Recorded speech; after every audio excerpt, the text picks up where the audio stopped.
Title: Old Indian Legends. Author: Zitkala-Sa. Old Indian Legends. Iktamai and the Ducks. Iktamai is a spider fairy. He wears brown deerskin leggings with long soft fringes on either side, and tiny beaded moccasins on his feet. His long black hair is parted in the middle and wrapped with red bands. Each round braid hangs over a small brown ear and falls forward over his shoulders. He even paints his funny face with red and yellow, and draws big black rings around his eyes. He wears a deerskin jacket, with bright colored beads sewed tightly on it. Iktamai dresses like a real Dakota brave. In truth, his paint and deerskins are the best part of him if ever dress is part of man or fairy. Iktamai is a wily fellow. His hands are always kept in mischief. He prefers to spread a snare rather than to earn the smallest thing with honest hunting. Why? He laughs outright with wide open mouth when some simple folk are caught in a trap, sure and fast. He never dreams another lives so bright as he. Often his own conceit leads him hard against the common sense of simpler people. Poor Iktamai cannot help being a little imp. And so long as he is a naughty fairy, he cannot find a single friend. No one helps him when he is in trouble. No one really loves him. Those who come to admire his handsome beaded jacket and long fringed leggings soon go away sick and tired of his vain words and heartless laughter. Thus Iktamai lives alone in a cone-shaped wigwam upon the plain. One day, he sat hungry within his teepee. Suddenly he rushed out, dragging after him his blanket. Quickly spreading it on the ground, he tore up dry tall grass with both his hands and tossed it fast into the blanket. Tying all the four corners together in a knot, he threw the light bundle of grass over his shoulder. Snatching up a slender willow stick with his free left hand, he started off with a hop and a leap. From side to side bounced the bundle on his back, as he ran light-footed over the uneven ground. Soon he came to the edge of the great level land. On the hilltop he paused for breath. With wicked smacks of his dry parched lips, as if tasting some tender meat, he looked straight into space toward the marshy river bottom. With a thin palm shading his eyes from the western sun, he peered far away into the lowlands, munching his own cheeks all the while. "Ah-aha," grunted he, satisfied with what he saw. A group of wild ducks were dancing and feasting in the marshes. With wings outspread, tip to tip, they moved up and down in a large circle. Within the ring, around a small drum, sat the chosen singers, nodding their heads and blinking their eyes. They sang in unison a merry dance song, and beat a lively tattoo on the drum. Following a winding footpath nearby, came a bent figure of a Dakota brave. He bore on his back a very large bundle.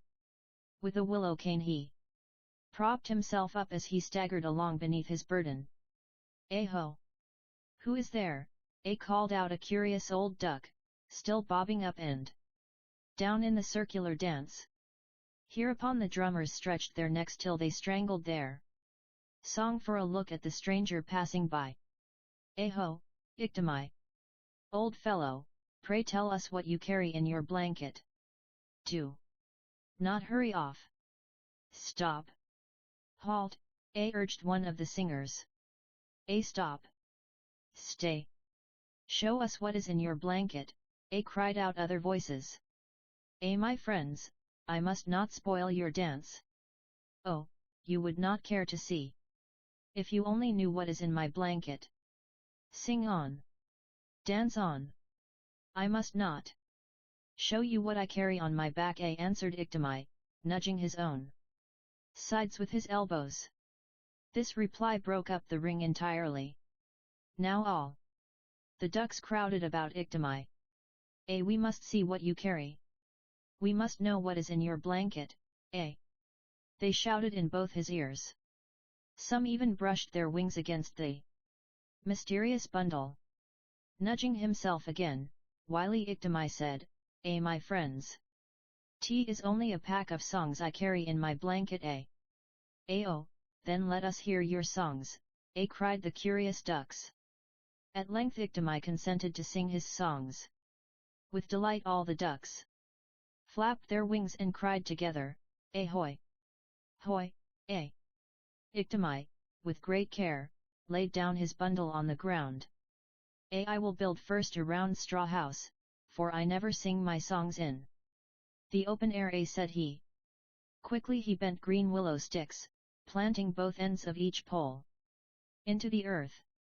These he covered thick with reeds and grasses. Soon the straw hut was ready. One by one the fat ducks waddled in through a small opening, which was the only entranceway. Beside the door Iktimai stood, smiling, as the ducks, eyeing his bundle of songs, strutted into the hut. In a strange low voice Iktimai began his queer old tunes. All the ducks sat round-eyed in a circle about the mysterious singer. It was dim in that straw hut, for Iktimai had not forgot to cover up the small entrance way. All of a sudden his song burst into full voice.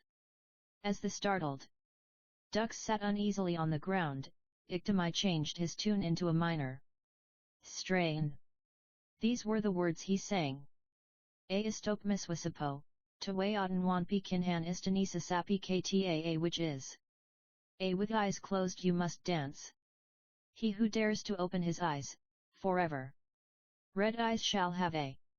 Up rose the circle of seated ducks and holding their wings close against their sides began to dance to the rhythm of Iktimai's song and drum. With eyes closed they did dance. Iktimai ceased to beat his drum. He began to sing louder and faster. He seemed to be moving about in the center of the ring. No duck dared blink a wink. Each one shut his eyes very tight and danced even harder. Up and down, shifting to the right of them, they hopped round and round in that blind dance. It was a difficult dance for the curious folk. At length one of the dancers could close his eyes no longer.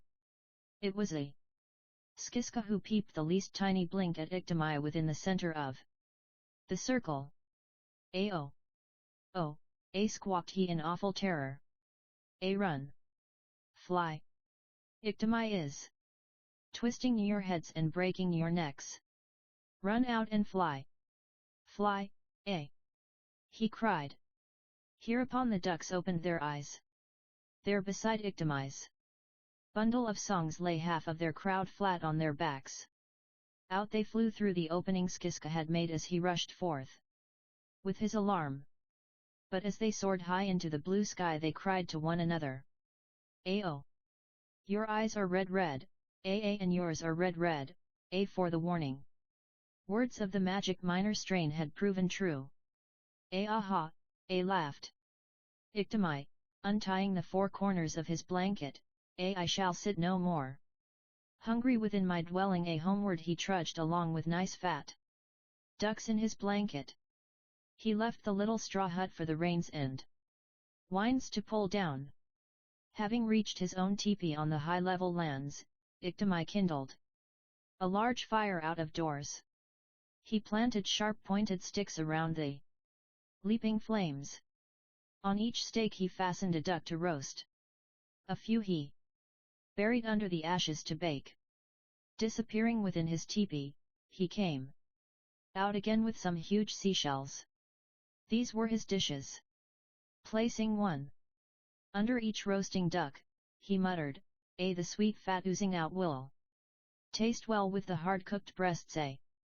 Heaping more willows upon the fire, Iktimai sat down on the ground with crossed shins. A long chin between his knees pointed toward the red flames, while his eyes were on the browning ducks. Just above his ankles he clasped and unclasped his long bony fingers. Now and then he sniffed impatiently the savory odor. The brisk wind which stirred the fire also played with a squeaky old Tree beside Iktimai's wigwam. From side to side the tree was swaying and crying in an old man's voice. Help! I'll break! I'll fall! Iktimai shrugged his great shoulders, but did not once take his eyes from the ducks. The dripping of amber oil into pearly dishes, drop by drop, pleased his hungry eyes. Still the old tree man called for help. Ahi! What sound is it that makes my ear ache, exclaimed Iktimai, holding a hand on his ear. He rose and looked around. The squeaking came from the tree. Then he began climbing the tree to find the disagreeable sound. He placed his foot right on a cracked limb without seeing it. Just then a whiff of wind came rushing by and pressed together the broken edges. There in a strong wooden hand Iktimai's foot was caught. Oh! My foot is crushed, he howled like a coward. In vain he pulled and puffed to free himself. While sitting a prisoner on the tree he spied, through his tears, a pack of grey wolves roaming over the level lands. Waving his hands toward them, he called in his loudest voice, Ahi! Grey wolves! Don't you come here! I'm caught fast in the tree so that my duck feast is getting cold. Don't you come to eat up my meal, The leader of the pack upon hearing Iktimai's words turned to his comrades and said, Hear the foolish fellow! He says he has a duck feast to be eaten. Let us hurry there for our share. Away bounded the wolves toward Iktimai's lodge. From the tree Iktimai watched the hungry wolves eat up his nicely browned fat ducks. His foot pained him more and more. He heard them crack the small round bones with their strong long teeth and eat out the oily marrow. Now severe pains shot up from his foot through his whole body. Hin, sobbed Iktimai. Real tears washed brown streaks across his red-painted cheeks. Smacking their lips, the wolves began to leave the place, when Iktimai cried out like a pouting child, at least you have left my baking under the ashes, ho! Ho! Shouted the mischievous wolves, he says more ducks are to be found under the ashes. Come! Let us have our fill this once, Running back to the dead fire, they pawed out the ducks with such rude haste that a cloud of ashes rose like grey smoke over them. Hin, moaned Iktimai, when the wolves had scampered off. All too late, the sturdy breeze returned, and, passing by, pulled apart the broken edges of the tree. Iktimai was released. But alas! He had no duck feast. Iktimai's blanket. Alone within his teepee sat Iktimai. The sun was but a hand's breadth from the western edge of land. Those bad grey wolves! They ate up all my nice fat ducks, muttered he, rocking his body to and fro. He was cuddling the evil memory he bore those hungry wolves. At last he ceased to sway his body backward and forward, but sat still and stiff as a stone image. I'll go to Inyan, the great-grandfather, and pray for food, he exclaimed. At once he hurried forth from his teepee and, with his blanket over one shoulder, drew nigh to a huge rock on a hillside. With half-crouching, half-running strides, he fell upon Inyan with outspread hands. Grandfather! Pity me! I am hungry! I am starving! Give me food! Great-grandfather, give me meat to eat, he cried. All the while he stroked and caressed the face of the great stone god. The all-powerful Great Spirit, who makes the trees and grass, can hear the voice of those who pray in many varied ways. The hearing of Inyan, the large hard stone, was the one most sought after. He was the great-grandfather, for he had sat upon the hillside many seasons. He had seen the prairie put on a snow-white blanket and then change it for a bright green robe more than 1,000 times. Still unaffected by the myriad moons, he rested on the everlasting hill, listening to the prayers of Indian warriors. Before the finding of the magic arrow he had sat there. Now, as Iktimai prayed and wept before the great-grandfather, the sky in the west was red like a glowing face. The sunset poured a soft mellow light upon the huge grey stone and the solitary figure beside it. It was the smile of the Great Spirit upon the grandfather and the wayward child. The prayer was heard. Iktimai knew it. Now, grandfather, accept my offering, 'tis all I have, said Iktimai as he spread his half-worn blanket upon Inyan's cold shoulders. Then Iktimai, happy with the smile of the sunset sky, followed a footpath leading toward a thicket ravine. He had not gone many paces into the shrubbery when before him lay a freshly wounded deer. This is the answer from the red western sky, cried Iktimai with hands uplifted. Slipping a long thin blade from out his belt, he cut large chunks of choice meat. Sharpening some willow sticks, he planted them around a woodpile he had ready to kindle. On these stakes he meant to roast the venison.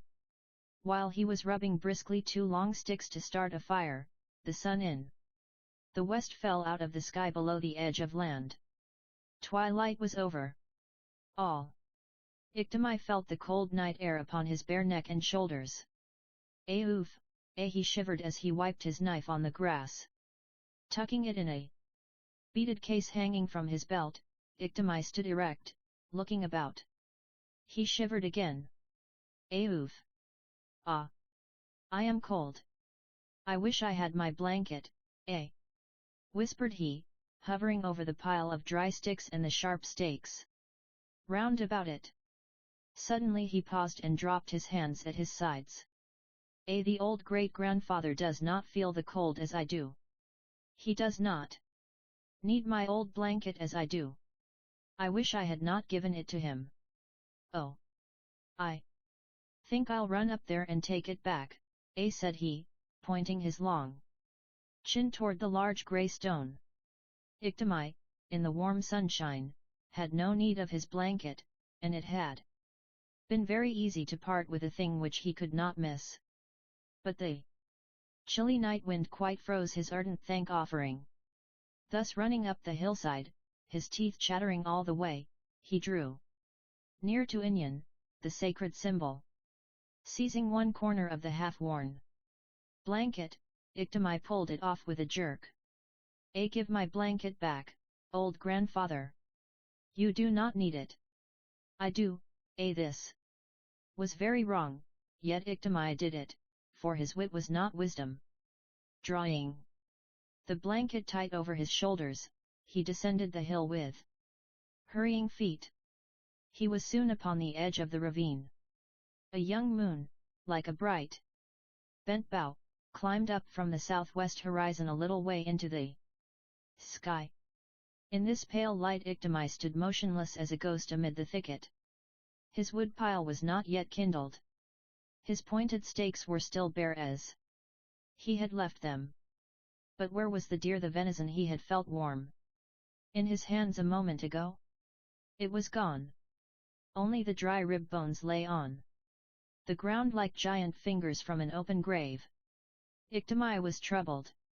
At length, stooping over the white dried bones, he took hold of one end. Shook it. The bones, loose in their sockets, rattled together at his touch. Iktimai let go his hold. He sprang back amazed. And though he wore a blanket, his teeth chattered more than ever. Then his blunted sense will surprise you, little reader, for instead of being grieved that he had taken back his blanket, he cried aloud, hin hin hin. If only I had eaten the venison before going for my blanket, Those tears no longer moved the hand of the generous giver. They were selfish tears. The Great Spirit does not heed them ever. Iktimai and the muskrat. Beside a white lake, beneath a large-grown willow tree, sat Iktimai on the bare ground. The heap of smoldering ashes told of a recent open fire. With ankles crossed together around a pot of soup, Iktimai bent over some delicious boiled fish. Fast he dipped his black horn spoon into the soup, for he was ravenous. Iktimai had no regular meal times. Often when he was hungry he went without food. Well hid between the lake and the wild rice, he looked nowhere save into the pot of fish. Not knowing when the next meal would be, he meant to eat enough now to last some time. How, my friend, said a voice out of the wild rice. Iktimai started. He almost choked with his soup. He peered through the long reeds from where he sat with his longhorn spoon in mid-air. How, my friend, said the voice again, this time close at his side. Iktimai turned and there stood a dripping muskrat who had just come out of the lake. Oh, it is my friend who startled me. I wondered if among the wild rice some spirit voice was talking. How, my friend, said Iktimai. The muskrat stood smiling. On his lips hung a ready yes, my friend when Iktimai would ask, my friend, will you sit down beside me and share my food, That was the custom of the plains people. Yet Iktimai sat silent.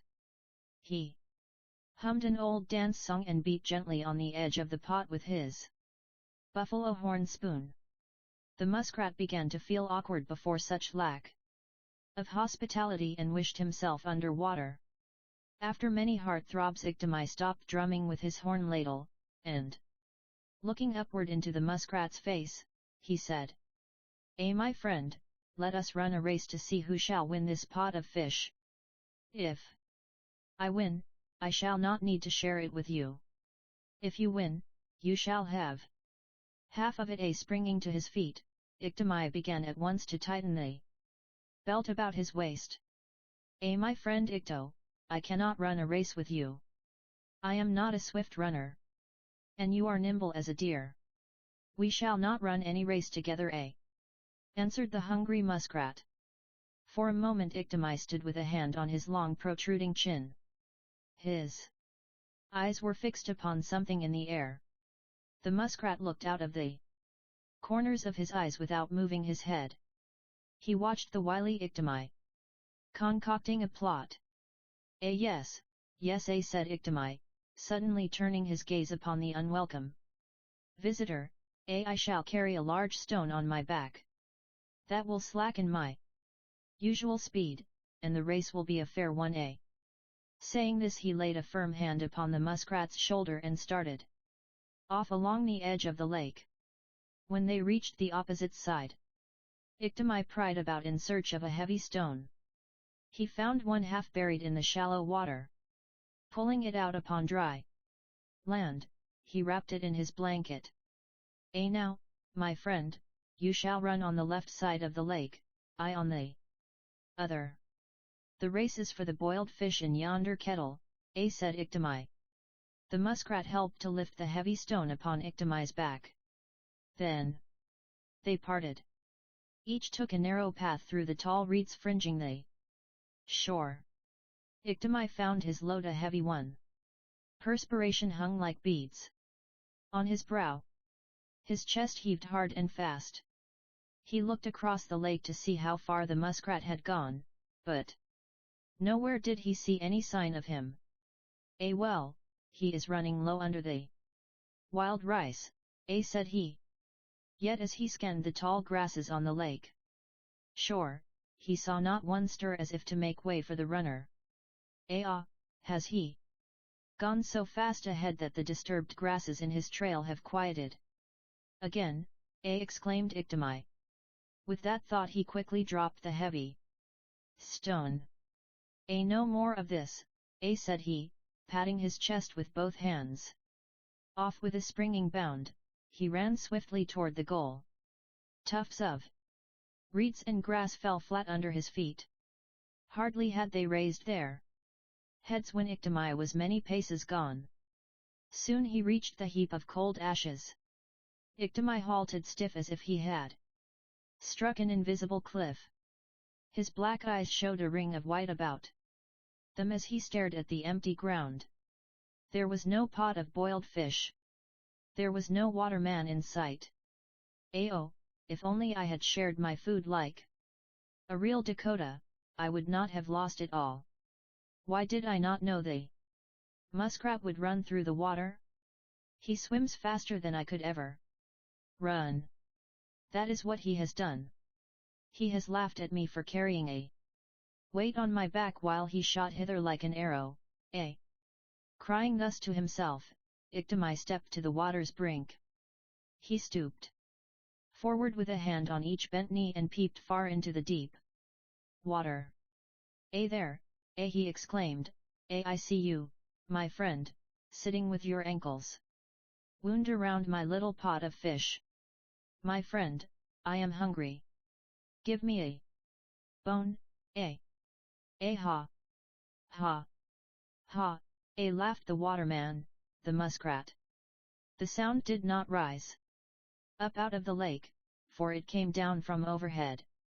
With his hands still on his knees, Iktomi turned his face upward into the great willow tree. Opening wide his mouth he begged, my friend, give me a bone to gnaw, ha, ha, laughed the muskrat, and leaning over the limb he sat upon, he let fall a small sharp bone which dropped right into Iktomi's throat. Iktomi almost choked to death before he could get it out. In the tree, the muskrat sat laughing loud. Next time, say to a visiting friend, be seated beside me, my friend. Let me share with you my food. Iktomi and the coyote. Afar off upon a large level land, a summer sun was shining bright. Here and there over the rolling green were tall bunches of coarse grey weeds. Iktomi in his fringed buckskins walked alone across the prairie with a black bear head glossy in the sunlight. He walked through the grass without following any well-worn footpath. From one large bunch of coarse weeds to another he wound his way about the great plain. He lifted his foot lightly and placed it gently forward, like a wild cat prowling noiselessly through the thick grass. He stopped a few steps away from a very large bunch of wild sage. From shoulder to shoulder he tilted his head. Still farther he bent from side to side.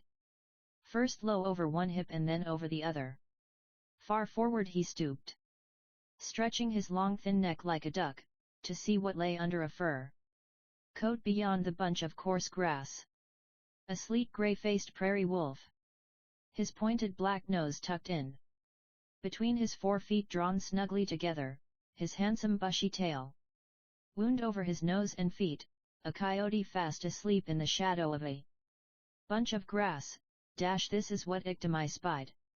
Carefully he raised one foot and cautiously reached out with his toes.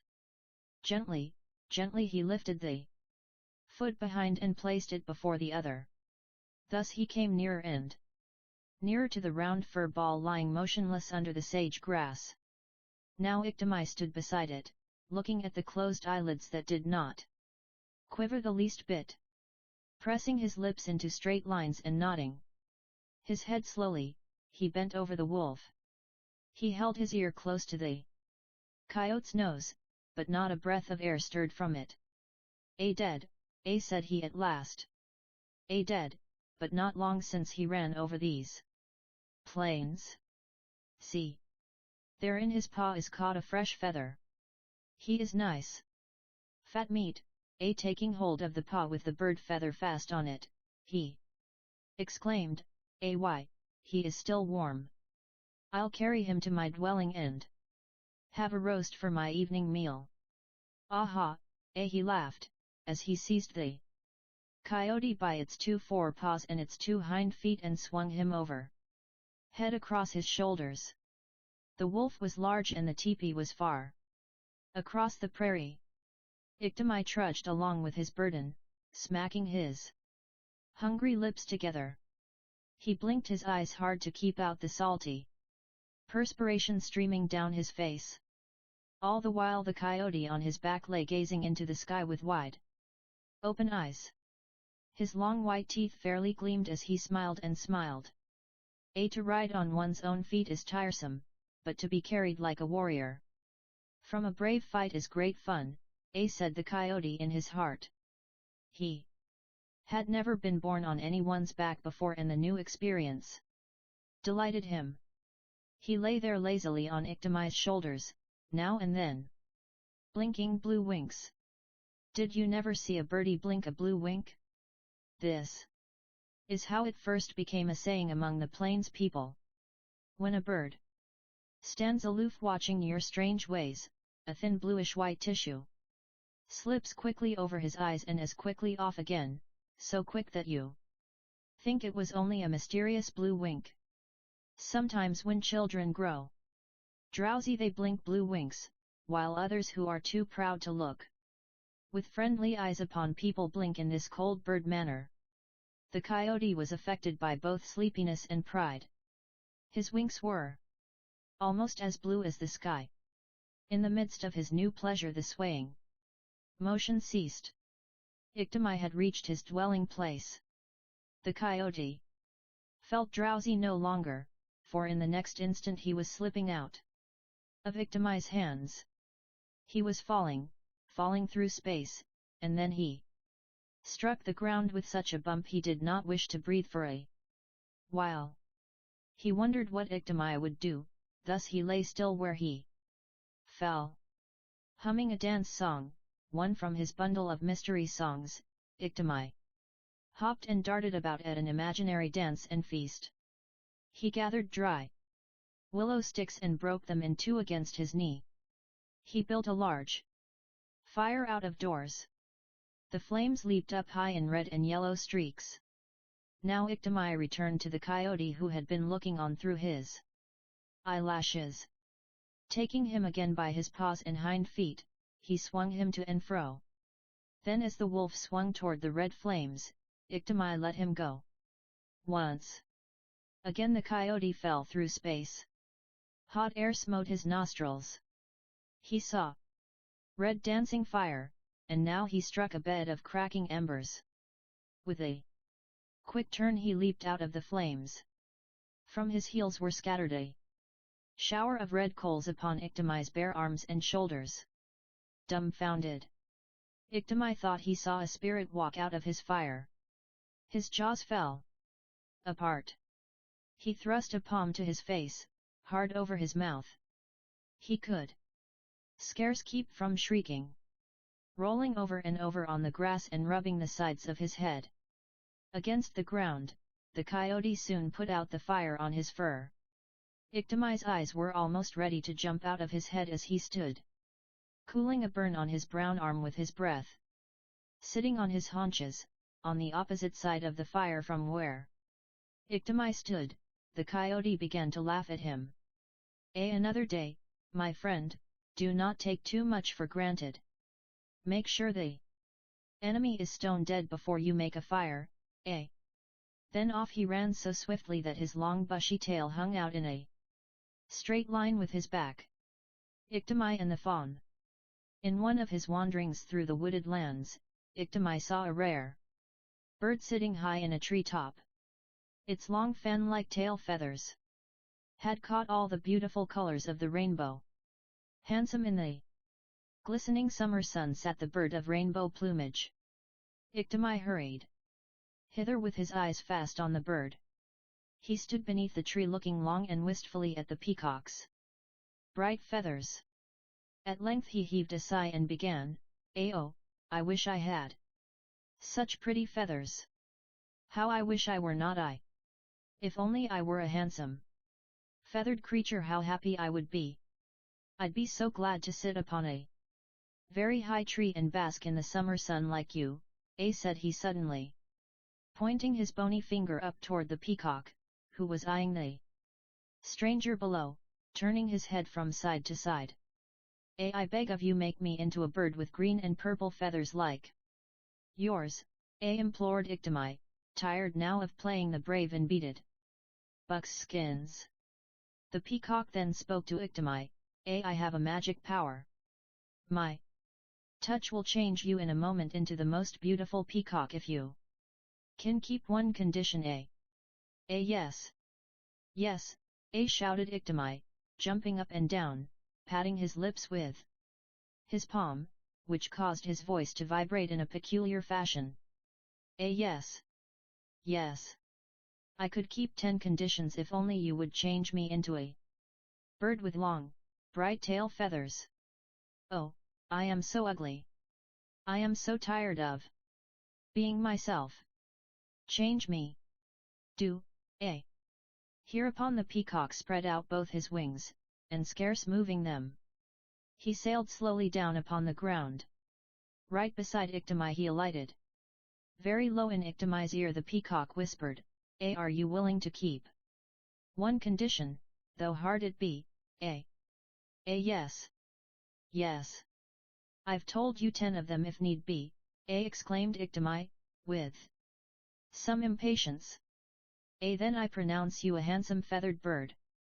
No longer are you Iktimai the mischief maker. Saying this the peacock touched Iktimai with the tips of his wings. Iktimai vanished at the touch.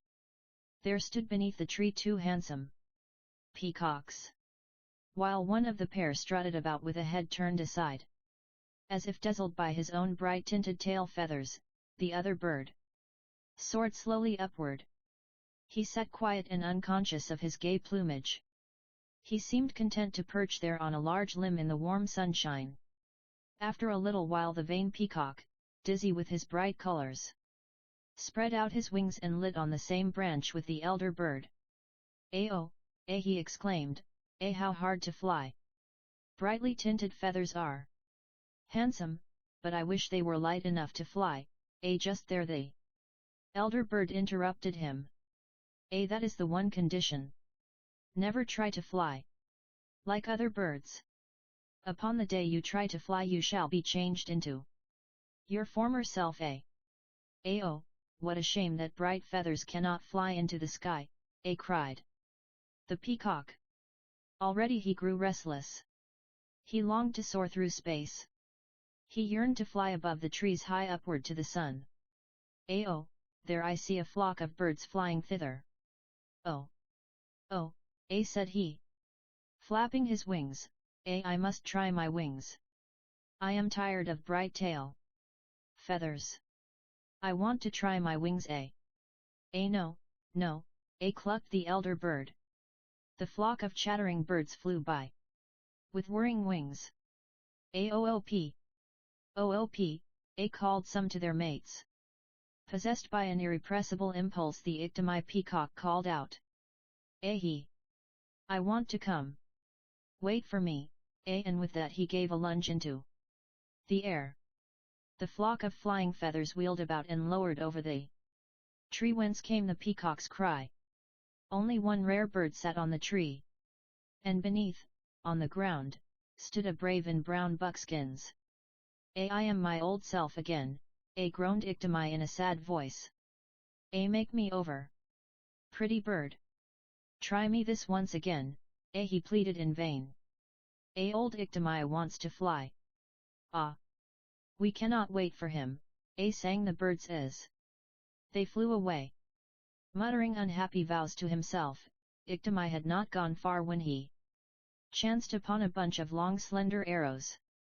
One by one they rose in the air and shot a straight line over the prairie. Others shot up into the blue sky and were soon lost to sight. Only one was left. He was making ready for his flight when Iktimai rushed upon him and wailed, I want to be an arrow. Make me into an arrow. I want to pierce the blue overhead. I want to strike yonder summer sun in its center. Make me into an arrow, can you keep a condition? One condition, though hard it be, the arrow turned to ask. Yes. Yes, shouted Iktimai, delighted. Hereupon the slender arrow tapped him gently with his sharp flint beak. There was no Iktimai, but 2 arrows stood ready to fly. Now, young arrow, this is the one condition. Your flight must always be in a straight line. Never turn a curve nor jump about like a young fawn, said the arrow magician. He spoke slowly and sternly. At once he set about to teach the new arrow how to shoot in a long, straight line. This is the way to pierce the blue overhead, said he, and off he spun high into the sky. While he was gone, a herd of deer came trotting by. Behind them played the young fawns together. They frolicked about like kittens. They bounced on all fours like balls. Then they pitched forward, kicking their heels in the air. The Iktomi arrow watched them so happy on the ground. Looking quickly up into the sky, he said in his heart, the magician is out of sight. I'll just romp and frolic with these fawns until he returns. Fawns, friends, do not fear me. I want to jump and leap with you. I long to be happy as you are, said he. The young fawns stopped with stiff legs and stared at the speaking arrow with large, brown wondering eyes. See, I can jump as well as you, went on Iktomi. He gave one tiny leap like a fawn. All of a sudden the fawns snorted with extended nostrils at what they beheld. There among them stood Iktomi in brown buckskins, and the strange talking arrow was gone. Oh! I am myself. My old self, cried Iktomi, pinching himself and plucking imaginary pieces out of his jacket. Hin hin hin. I wanted to fly, The real arrow now returned to the earth. He alighted very near Iktomi. From the high sky he had seen the fawns playing on the green. He had seen Iktomi make his one leap, and the charm was broken. Iktomi became his former self. Arrow, my friend, change me once more, begged Iktomi. No, no more, replied the arrow. Then away he shot through the air in the direction his comrades had flown. By this time the fawns gathered close around Iktomi. They poked their noses at him, trying to know who he was. Iktomi's tears were like a spring shower. A new desire dried them quickly away. Stepping boldly to the largest fawn, he looked closely at the little brown spots all over the furry face. Oh, fawn! What beautiful brown spots on your face! Fawn, dear little fawn, can you tell me how those brown spots were made on your face? Yes, said the fawn. When I was very, very small, my mother marked them on my face with a red-hot fire. She dug a large hole in the ground and made a soft bed of grass and twigs in it. Then she placed me gently there. She covered me over with dry sweet grass and piled dry cedars on top. From a neighbor's fire she brought hither a red ember. This she tucked carefully in at my head. This is how the brown spots were made on my face. Now, fawn, my friend, will you do the same for me? Won't you mark my face with brown spots just like yours? Asked Iktomi, always eager to be like other people. Yes. I can dig the ground and fill it with dry grass and sticks. If you will jump into the pit, I'll cover you with sweet-smelling grass and cedar wood, answered the fawn. Say, interrupted Ikto, will you be sure to cover me with a great deal of dry grass and twigs? You will make sure that the spots will be as brown as those you wear, Oh, yes. I'll pile up grass and willows once oftener than my mother did, Now let us dig the hole, pull the grass, and gather sticks, cried Iktomi in glee. Thus with his own hands he aids in making his grave. After the hole was dug and cushioned with grass, Iktomi, muttering something about brown spots, leaped down into it. Lengthwise, flat on his back, he lay, while The fawn covered him over with cedars. A faraway voice came up through them. Brown spots to wear forever. A red ember was tucked under the dry grass. Off scampered the fawns after their mothers, and when a great distance away they looked backward. They saw a blue smoke rising, writhing upward till it vanished in the blue ether. Is that Iktimai's spirit? Asked one fawn of another. No. I think he would jump out before he could burn into smoke and cinders. Answered his comrade, the badger and the bear. On the edge of a forest there lived a large family of badgers. In the ground their dwelling was made. Its walls and roof were covered with rocks and straw. Old Father Badger was a great hunter. He knew well how to track the deer and buffalo. Every day he came home carrying on his back some wild game. This kept Mother Badger very busy, and the baby badgers very chubby. While the well-fed children played about, digging little make-believe dwellings, their mother hung thin sliced meats upon long willow racks. As fast as the meats were dried and seasoned by sun and wind, she packed them carefully away in a large thick bag. This bag was like a huge stiff envelope, but far more beautiful to see, for it was painted all over with many bright colors. These firmly tied bags of dried meat were laid upon the rocks in the walls of the dwelling. In this way they were both useful and decorative. One day Father Badger did not go off for a hunt. He stayed at home, making new arrows. His children sat about him on the ground floor. Their small black eyes danced with delight as they watched the gay colors painted upon the arrows. All of a sudden there was heard a heavy footfall near the entranceway. The oval-shaped door frame was pushed aside. In stepped a large black foot with great big claws. Then the other clumsy foot came next. While the baby badgers stared hard at the unexpected comer. After the second foot, in peeped the head of a big black bear. His black nose was dry and parched. Silently he entered the dwelling and sat down on the ground by the doorway. His black eyes never left the painted bags on the rocky walls. He guessed what was in them. He was a very hungry bear. Seeing the racks of red meat hanging in the yard, he had come to visit the badger family. Though he was a stranger and his strong paws and jaws frightened the small badgers, the father said, how, friend? Your lips and nose look feverish and hungry.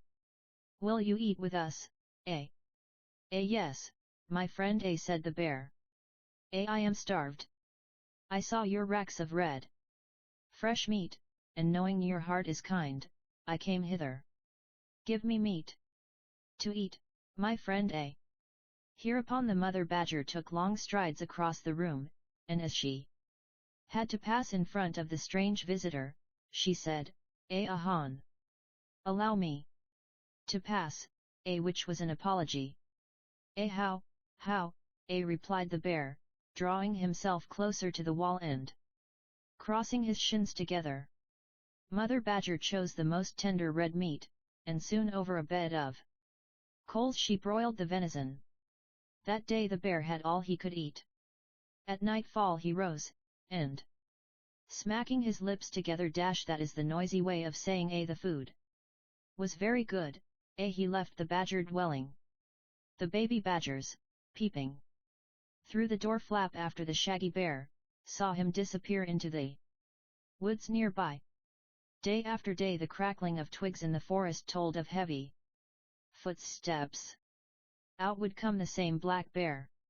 He never lifted the door flap, but thrusting it aside entered slowly in.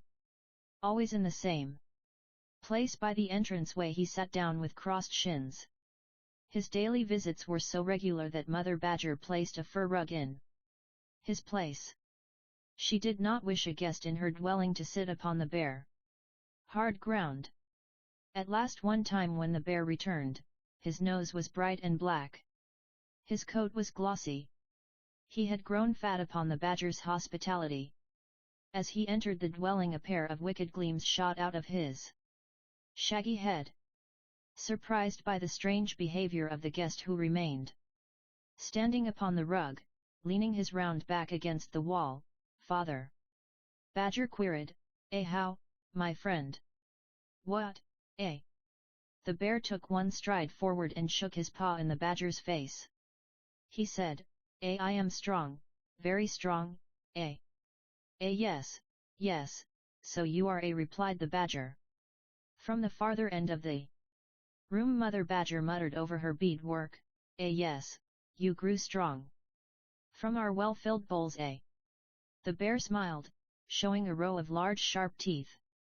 I have no dwelling. I have no bags of dried meat. I have no arrows. All these I have found here on this spot, said he, stamping his heavy foot. I want them. See. I am strong, repeated he, lifting both his terrible paws. Quietly the father badger spoke, I fed you. I called you friend, though you came here a stranger and a beggar. For the sake of my little ones, leave us in peace. Mother Badger, in her excited way, had pierced hard through the buckskin, and stuck her fingers repeatedly with her sharp awl until she had laid aside her work. Now, while her husband was talking to the bear, she motioned with her hands to the children. On tiptoe they hastened to her side. For reply came a low growl. It grew louder and more fierce. Oof, he roared, and by force hurled the badgers out. First the father badger, then the mother. The little badgers he tossed by pairs. He threw them hard upon the ground. Standing in the entrance-way and showing his ugly teeth, he snarled, be gone, The father and mother badger, having gained their feet, picked up their kicking little babes, and, wailing aloud, drew the air into their flattened lungs till they could stand alone upon their feet. No sooner had the baby badgers caught their breath than they howled and shrieked with pain and fright. Ah! What a dismal cry was theirs as the whole badger family went forth wailing from out their own dwelling. A little distance away from their stolen house the father badger built a small, round hut. He made it of bent willows and covered it with dry grass and twigs. This was shelter for the night, but alas! It was empty of food and arrows. All day Father Badger prowled through the forest, but without his arrows he could not get food for his children. Upon his return, the cry of the little ones for meat, the sad quiet of the mother with bowed head, hurt him like a poisoned arrow wound. I'll beg meat for you, said he in an unsteady voice.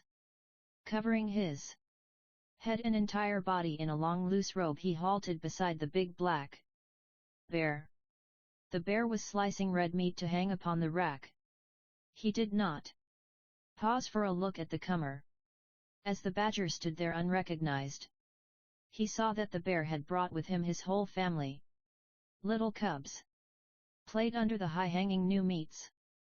They laughed and pointed with their wee noses upward at the thin sliced meats upon the poles.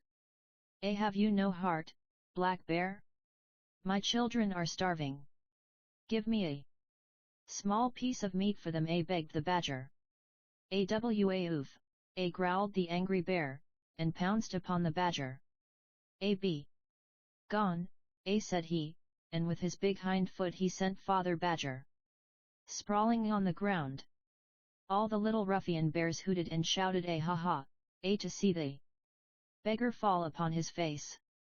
There was one, however, who did not even smile. He was the youngest cub. His fur coat was not as black and glossy as those his elders wore. The hair was dry and dingy. It looked much more like kinky wool. He was the ugly cub. Poor little baby bear. He had always been laughed at by his older brothers. He could not help being himself. He could not change the differences between himself and his brothers. Thus again, though the rest laughed aloud at the badger's fall, he did not see the joke. His face was long and earnest. In his heart he was sad to see the badgers crying and starving.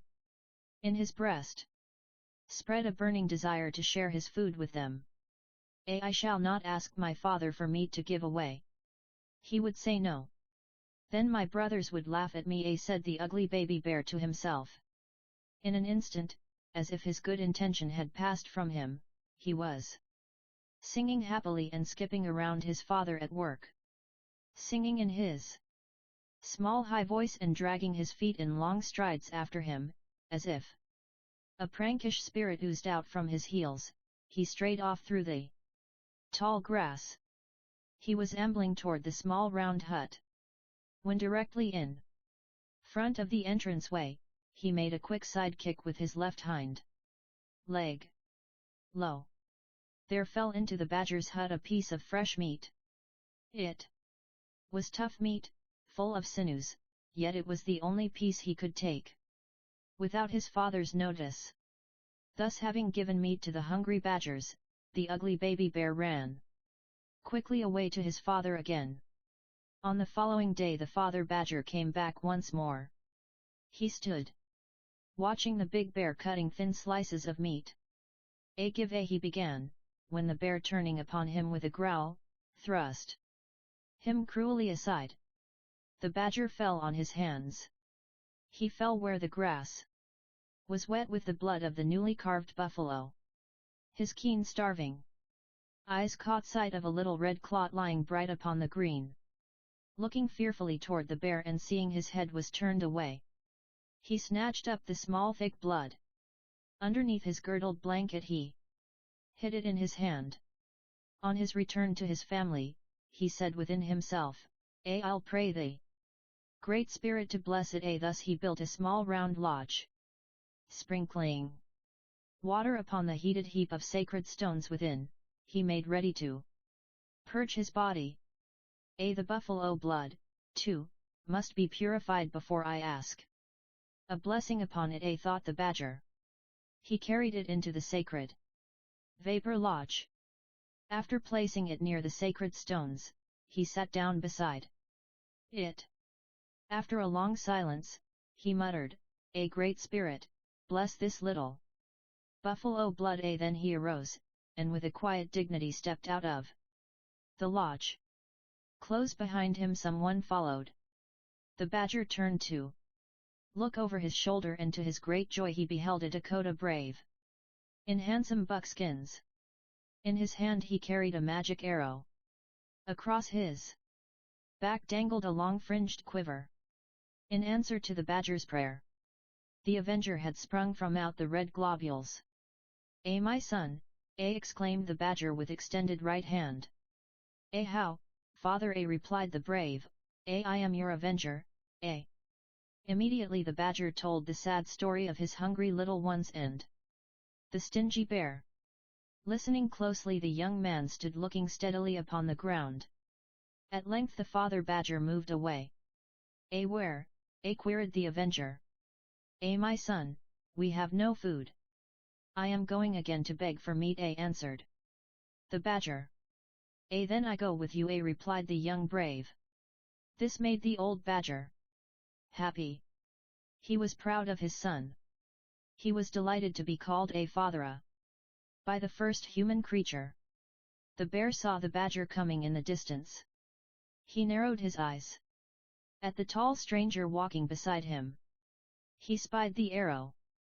At once he guessed it was the avenger of whom he had heard long, long ago.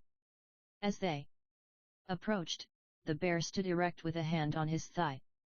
He smiled upon them. How, badger, my friend? Here is my knife. Cut your favorite pieces from the deer, said he, holding out a long thin blade. How, said the badger eagerly. He wondered what had inspired the big bear to such a generous deed. The young avenger waited till the badger took the long knife in his hand. Gazing full into the black bear's face, he said, I come to do justice. You have returned only a knife to my poor father. Now return to him his dwelling. His voice was deep and powerful. In his black eyes burned a steady fire. The long strong teeth of the bear rattled against each other, and his shaggy body shook with fear. How! Cried he, as if he had been shot. Running into the dwelling he gasped, breathless and trembling, come out, all of you. This is the badger's dwelling. We must flee to the forest for fear of the avenger who carries the magic arrow. Out they hurried, all the bears, and disappeared into the woods. Singing and laughing, the badgers returned to their own dwelling. Then the avenger left them. I go, said he in parting, over the earth. The tree bound. It was a clear summer day. The blue sky dropped low over the edge of the green level land. A large yellow sun hung directly overhead. The singing of birds filled the summer space between earth and sky with sweet music. Again and again sang a yellow-breasted birdie, coda ni. Dakota, he insisted upon it. Coda ni Dakota, which was a friend. You're a Dakota. Friend, you're a Dakota, perchance the birdie meant the avenger with the magic arrow, for there across the plain he strode. He was handsome in his paint and feathers, proud with his great buckskin quiver on his back and a long bow in his hand. Afar to an eastern camp of cone-shaped teepees he was going. There over the Indian village hovered a large red eagle threatening the safety of the people. Every morning rose this terrible red bird out of a high chalk bluff and, spreading out his gigantic wings, soared slowly over the round camp ground. Then it was that the people, terror-stricken, ran screaming into their lodges. Covering their heads with their blankets, they sat trembling with fear. No one dared to venture out till the red eagle had disappeared beyond the west, where meet the blue and green. In vain tried the chieftain of the tribe to find among his warriors a powerful marksman who could send a death arrow to the man-hungry bird. At last, to urge his men to their utmost skill, he bade his crier proclaim a new reward. Of the chieftain's 2 beautiful daughters he would have his choice, who brought the dreaded red eagle with an arrow in its breast. Upon hearing these words, the men of the village, both young and old, both heroes and cowards, trimmed new arrows for the contest. At grey dawn there stood indistinct under the shadow of the bluff many human figures, silent as ghosts and wrapped in robes girdled tight about their waists. They waited with chosen bow and arrow. Some cunning old warriors stayed not with the group. They crouched low upon the open ground. But all eyes alike were fixed upon the top of the high bluff. Breathless they watched for the soaring of the red eagle. From within the dwellings many eyes peeped through the small holes in the front lapels of the teepee. With shaking knees and hard-set teeth, the women peered out upon the Dakota men prowling about with bows and arrows. At length, when the morning sun also peeped over the eastern horizon at the armed Dakotas, the red eagle walked out upon the edge of the cliff. Pluming his gorgeous feathers, he ruffled his neck and flapped his strong wings together. Then he dived into the air. Slowly he winged his way over the round camp ground, over the men with their strong bows and arrows. In an instant the long bows were bent. Strong straight arrows with red feathered tips sped upward to the blue sky. Slowly moved those indifferent wings, untouched by the poison-beaked arrows. Off to the west, beyond the reach of arrow, beyond the reach of eye, the red eagle flew away. A sudden clamor of high-pitched voices broke the deadly stillness of the dawn. The women talked excitedly about the invulnerable red of the eagle's feathers, while the would-be heroes sulked within their wigwams. He, groaned the chieftain. On the evening of the same day sat a group of hunters around a bright burning fire. They were talking of a strange young man whom they spied. While out upon a hunt for deer beyond the bluffs, they saw the stranger taking aim. Following the point of his arrow with their eyes, they beheld a herd of buffalo. The arrow sprang from the bow. It darted into the skull of the foremost buffalo. But unlike other arrows, it pierced through the head of the creature and spinning in the air lit into the next buffalo head. One by one the buffalo fell upon the sweet grass they were grazing. With straight quivering limbs they lay on their sides. The young man stood calmly by, counting on his fingers the buffalo as they dropped dead to the ground. When the last one fell, he ran thither and, picking up his magic arrow, wiped it carefully on the soft grass. He slipped it into his long fringed quiver. He is going to make a feast for some hungry tribe of men or beasts, cried the hunters among themselves as they hastened away. They were afraid of the stranger with the sacred arrow. When the hunter's tail of the stranger's arrow reached the ears of the chieftain, his face brightened with a smile. He sent forth fleet horsemen, to learn of him his birth, his name, and his deeds. If he is the avenger with the magic arrow, sprung up from the earth out of a clot of buffalo blood, bid him come hither. Let him kill the red eagle with his magic arrow. Let him win for himself one of my beautiful daughters. He had said to his messengers, for the old story of the badger's man-son was known all over the level lands.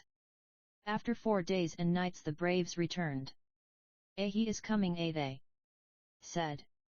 We have seen him.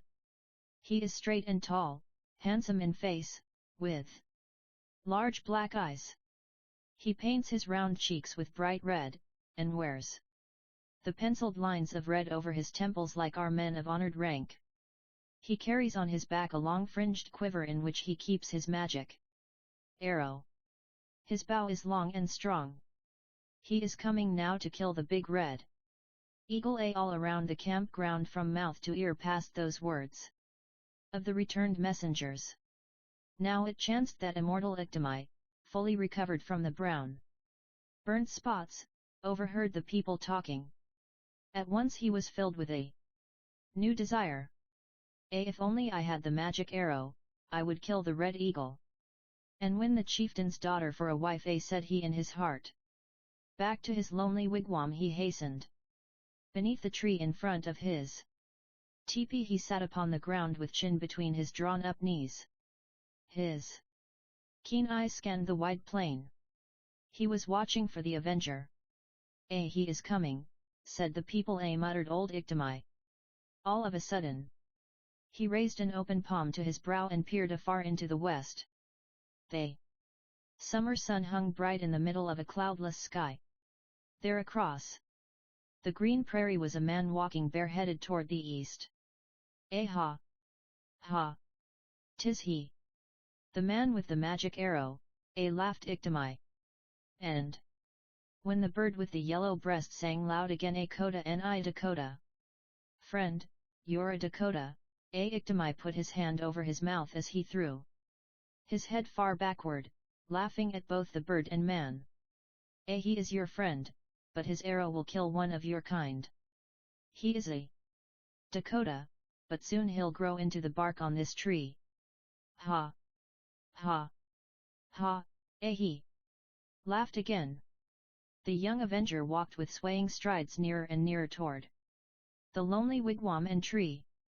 Iktomi heard the swish, swish of the stranger's feet through the tall grass. He was passing now beyond the tree, when Iktomi, springing to his feet, called out, how, my friend! I see you are dressed in handsome deerskins and have red paint on your cheeks. You are going to some feast or dance, may I ask? Seeing the young man only smiled, Iktomi went on, I have not had a mouthful of food this day. Have pity on me, young brave, and shoot yonder bird for me. With these words Iktomi pointed toward the tree top, where sat A bird on the highest branch. The young avenger, always ready to help those in distress, sent an arrow upward and the bird fell. In the next branch it was caught between the forked prongs. My friend, climb the tree and get the bird. I cannot climb so high. I would get dizzy and fall, pleaded Iktomi. The avenger began to scale the tree, when Iktomi cried to him, my friend, your beaded buckskins may be torn by the branches. Leave them safe upon the grass till you are down again. You are right, replied the young man, quickly slipping off his long fringed quiver. Together with his dangling pouches and tinkling ornaments, he placed it on the ground. Now he climbed the tree unhindered. Soon from the top he took the bird. My friend, toss to me your arrow that I may have the honor of wiping it clean on soft deerskin, exclaimed Iktomi. How, said the brave, and threw the bird and arrow to the ground. At once Iktomi seized the arrow, rubbing it first on the grass and then on a piece of deerskin. He muttered indistinct words all the while. The young man, stepping downward from limb to limb, hearing the low muttering, said, Iktomi, I cannot hear what you say, Oh, my friend, I was only talking of your big heart, Again stooping over the arrow, Iktomi continued his repetition of charm words. Grow fast to the bark of the tree, he whispered. Still the young man moved slowly downward, suddenly dropping the arrow. And standing erect, Iktomi said aloud, grow fast to the bark of the tree. Before the brave could leap from the tree he became tight grown to the bark. Ha! Laughed the bad Iktomi. I have the magic arrow.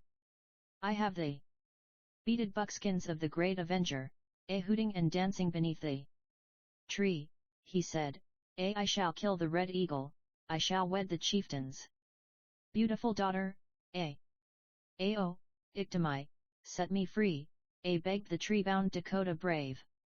But Iktomi's ears were like the fungus on a tree. He did not hear with them. Wearing the handsome buckskins and carrying proudly the magic arrow in his right hand, he started off eastward. Imitating the swaying strides of the avenger, he walked away with a face turned slightly skyward. Oh, set me free.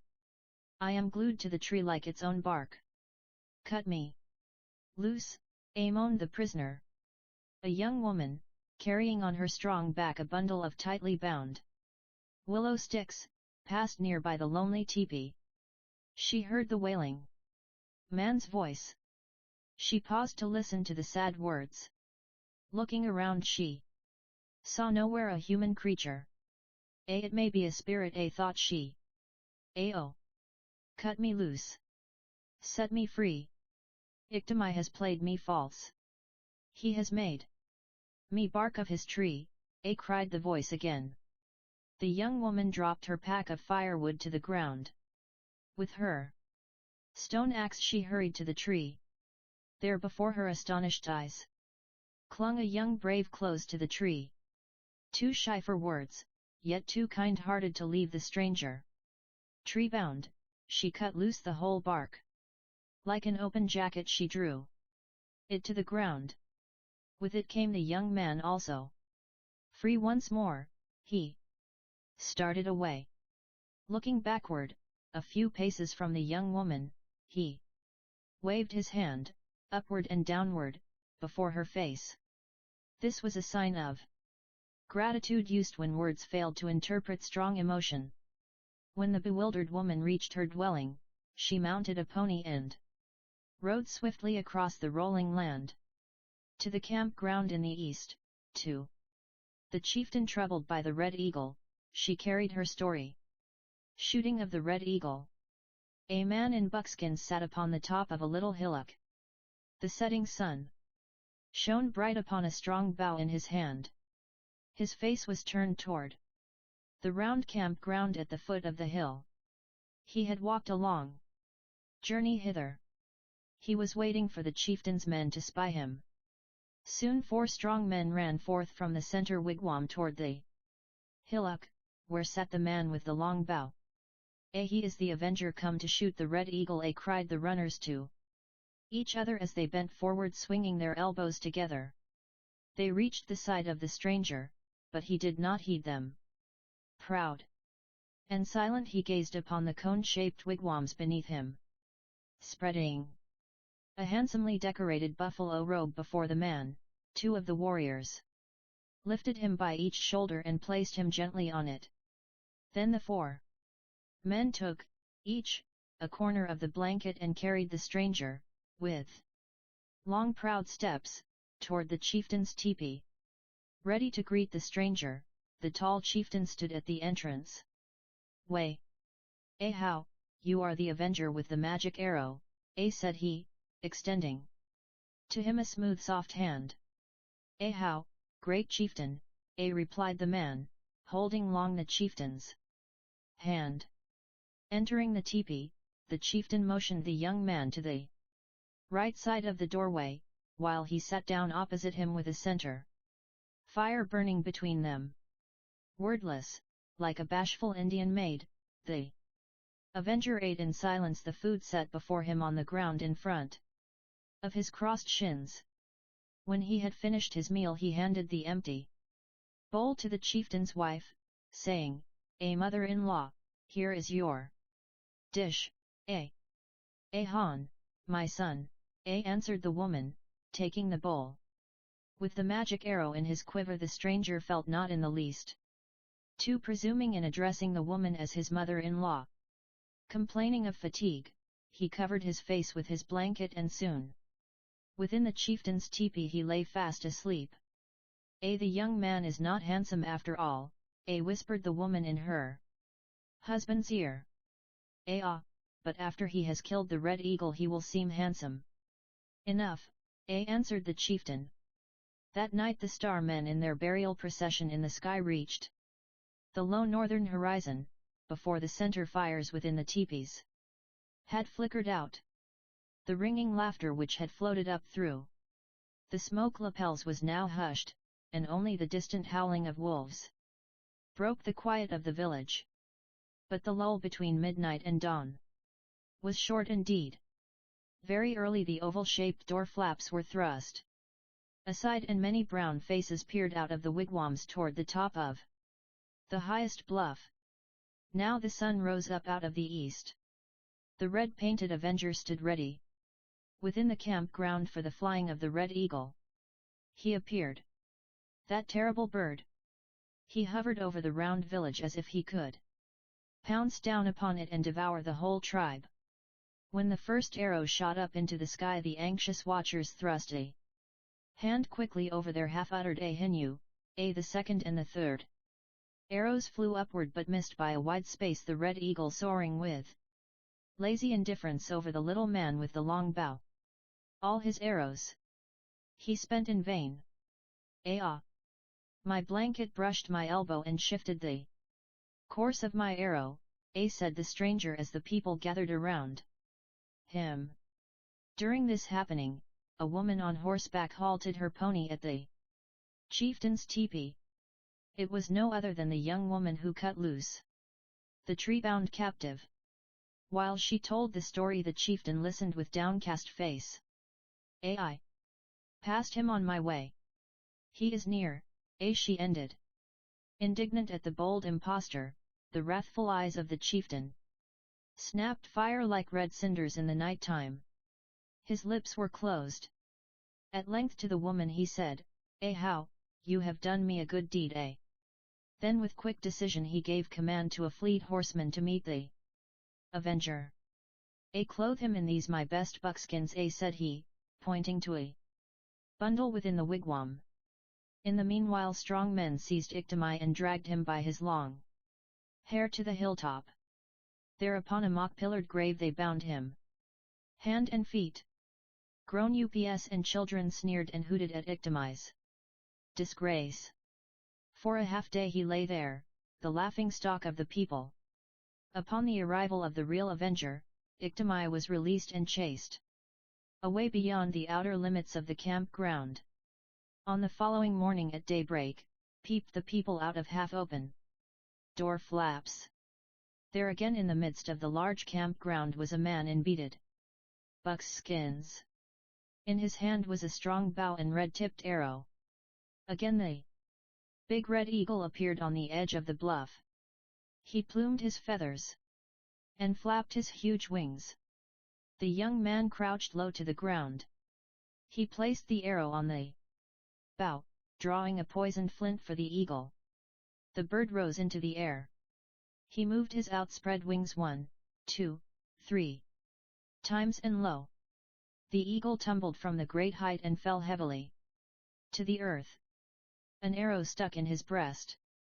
He was dead. So quick was the hand of the avenger, so sure his sight, that no one had seen the arrow fly from his long bent bow. In awe and amazement the village was dumb. And when the avenger, plucking a red eagle feather, placed it in his black hair, a loud shout of the people went up to the sky. Then hither and thither ran singing, men and women making a great feast for the avenger. Thus he won the beautiful Indian princess who never tired of telling to her children the story of the big red eagle, Iktomi and the turtle. The huntsman Patkasa, turtle, stood bent over a newly slain deer.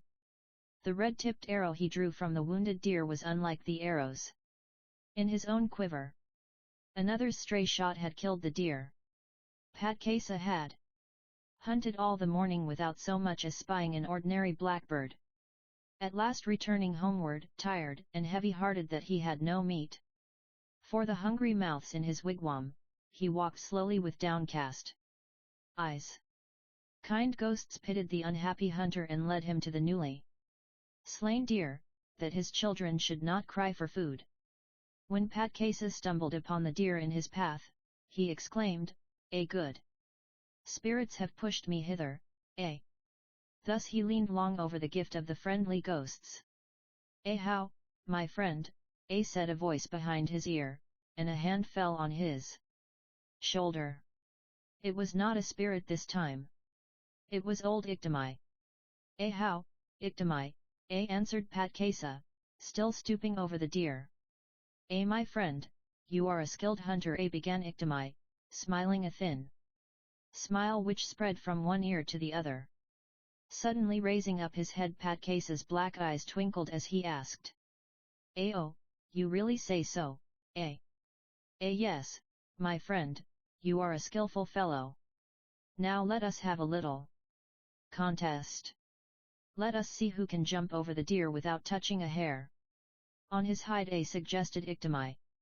"Oh, I fear I cannot do it," cried Patkasa, rubbing his funny, thick palms together. "Have no coward's doubt, Patkasa. I say you are a skillful fellow who finds nothing hard to do." With these words Iktomi led Patkasa a short distance away. In little puffs Patkasa laughed uneasily. "Now, you may jump first," said Iktomi. Patkasa, with doubled fists, swung his fat arms to and fro, all the while biting hard his underlip.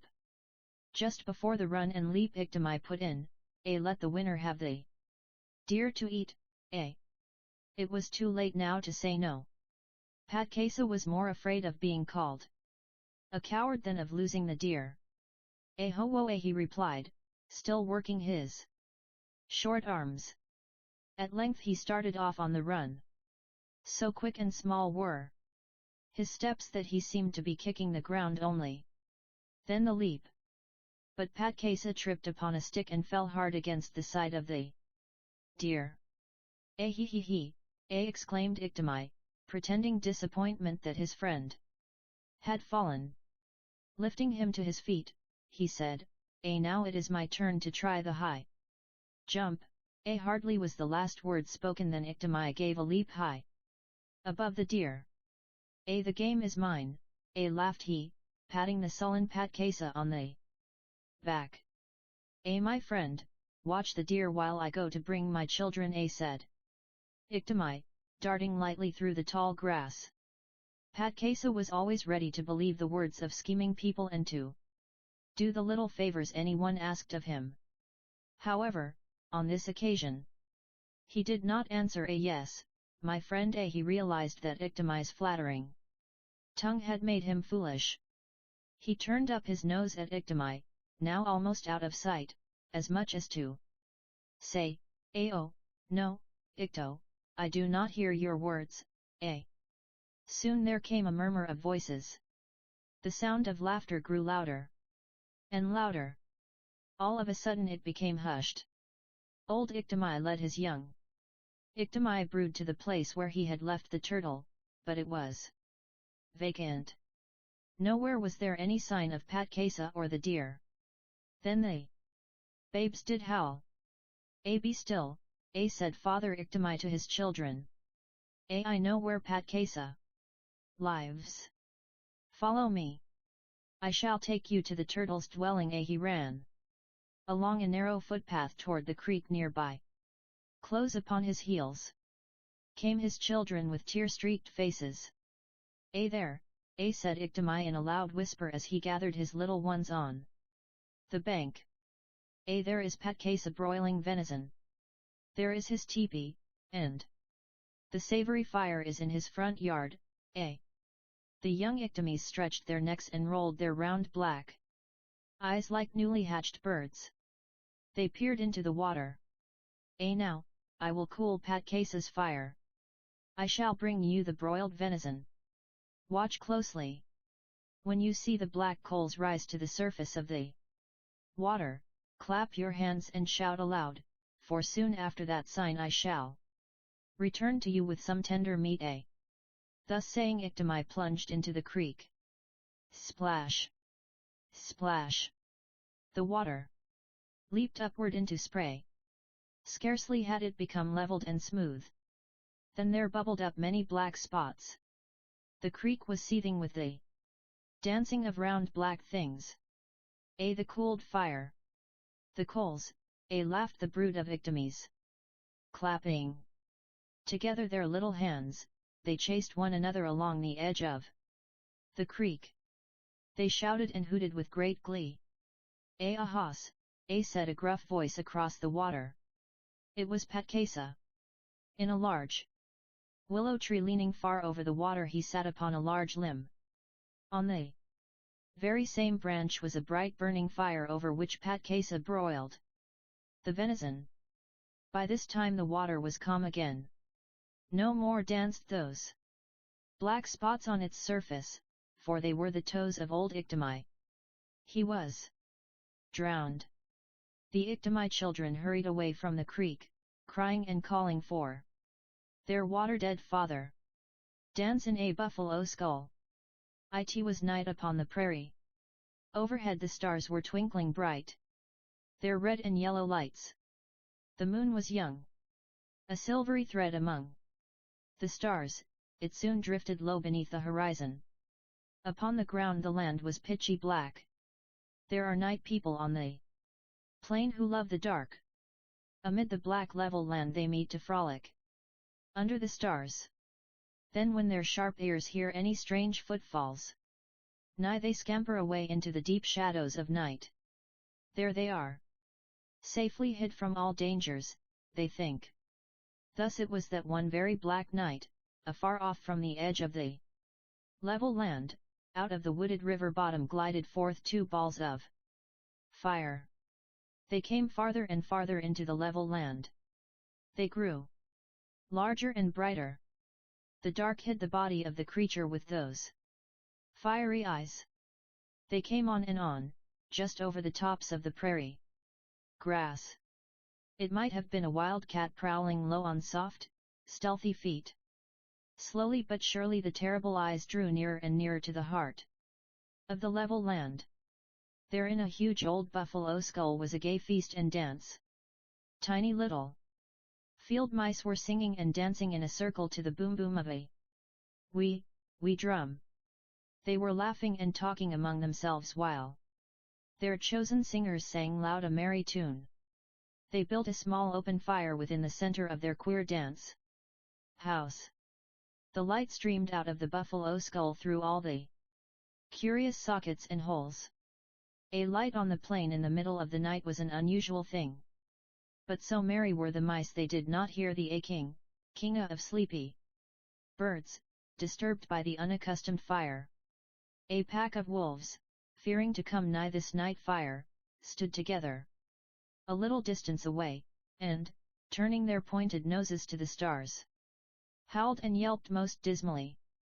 Even the cry of the wolves was unheeded by the mice within the lighted buffalo skull. They were feasting and dancing, they were singing and laughing, those funny little furry fellows. All the while across the dark from out the low river bottom came that pair of fiery eyes.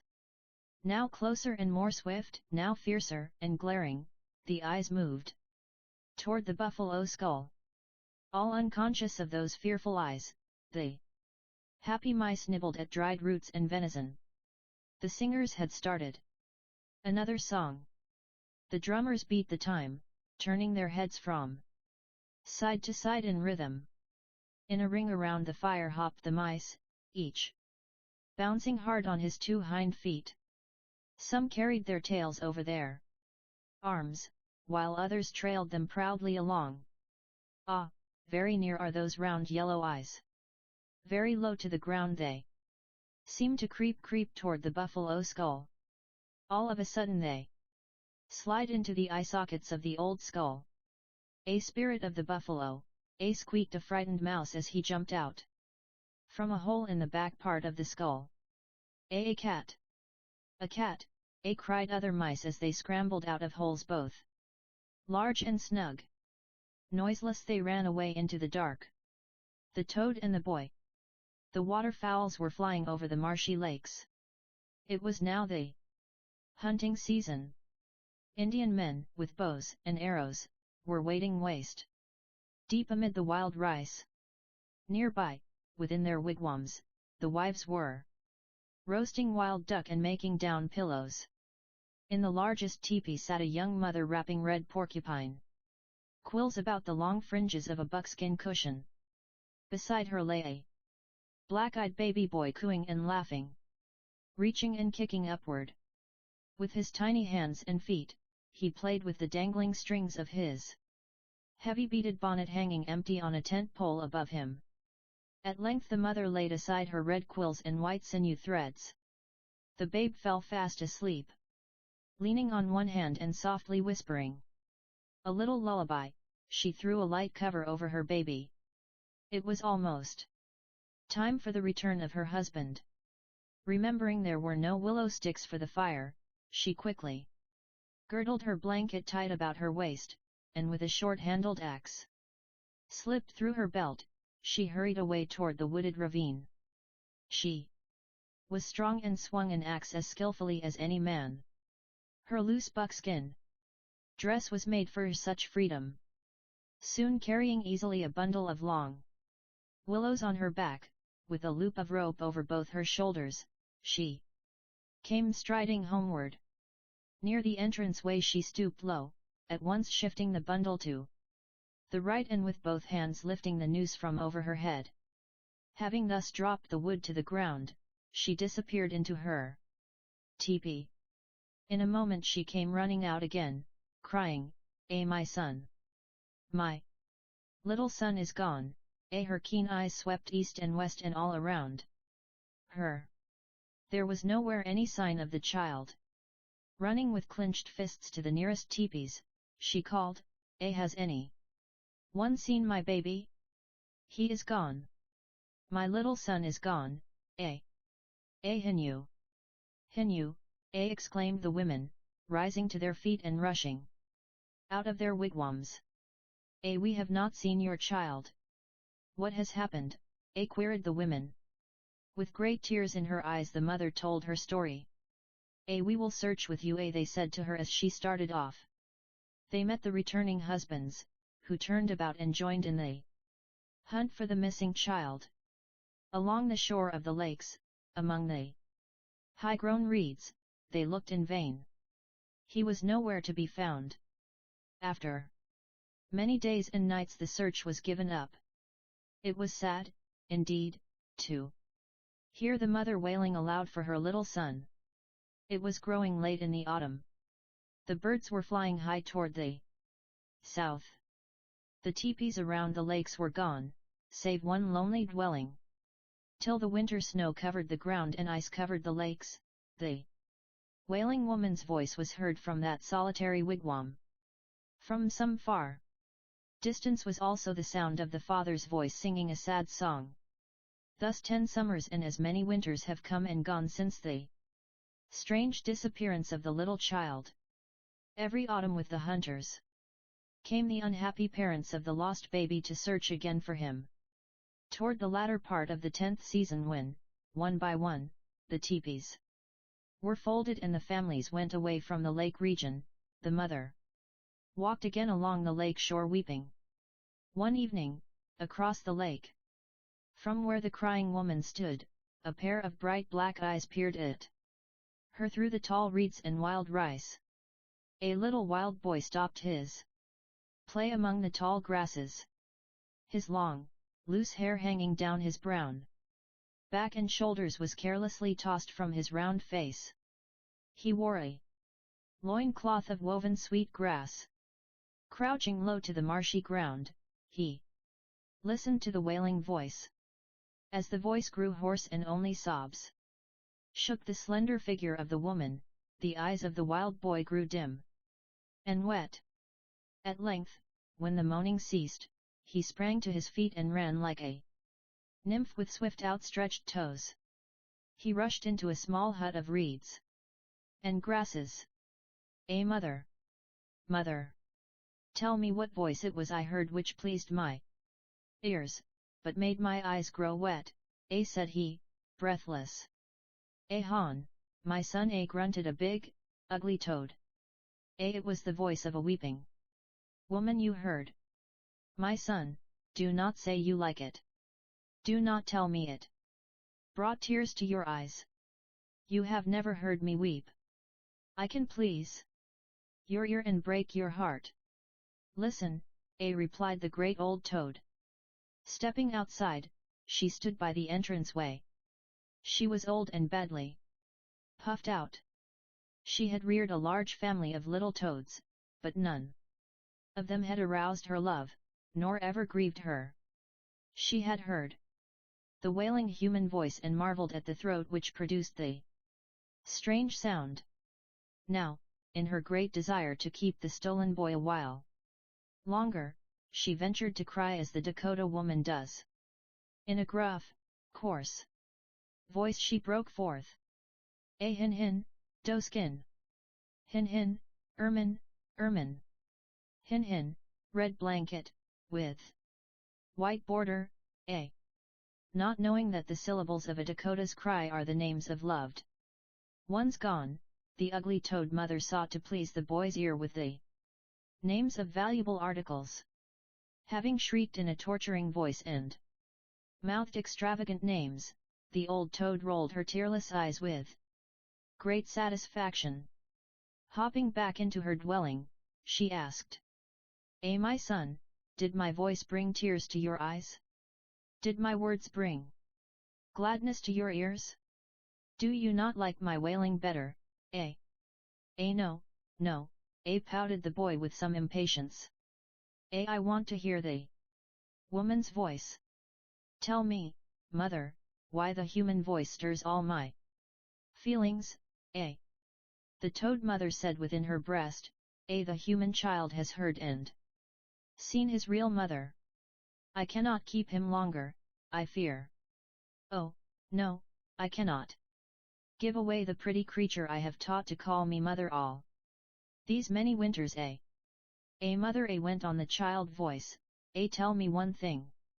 Tell me why my little brothers and sisters are all unlike me. The big, ugly toad, looking at her pudgy children, said, the eldest is always best. This reply quieted the boy for a while. Very closely watched the old toad mother her stolen human son.